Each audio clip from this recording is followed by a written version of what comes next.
Voici la famille Barrow. Lloyd est écossais, Sylvie est française. Ils vivent maintenant en France, à Lyon. Toute la famille est bilingue. Qui parle quoi avec qui? C'est un peu compliqué, ça dépend.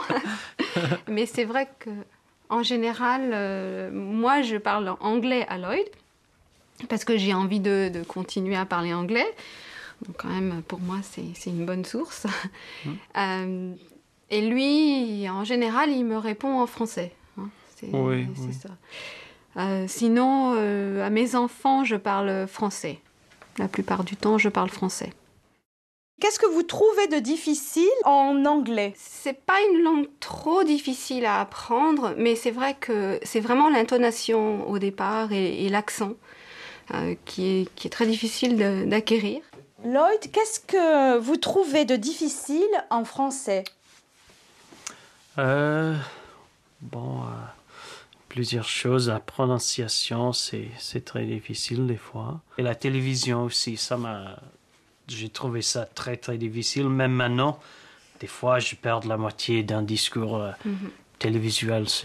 C'est difficile encore. Est-ce qu'il y a des mots en anglais que vous n'osez jamais prononcer? Oui, sheet of paper. Hein? Je n'aime pas bien le dire. Quoi? Répétez s'il vous plaît. Sheet of paper. Encore? Sheet of paper. Parce que, pour une raison évidente. Au début, quand j'apprenais le français, je ne comprenais pas bien ce truc « tu » et « vous ». Et je n'osais pas adresser des gens en « tu » parce que je ne savais pas si c'était politique ou... Et voilà, j'adressais toujours les gens en « vous ». Voilà. Qu'est-ce que vous faites quand vous ne comprenez pas?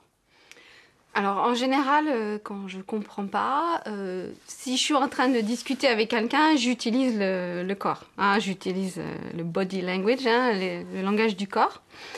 Et c'est vrai que ça aide beaucoup. Hein, on peut faire des gestes.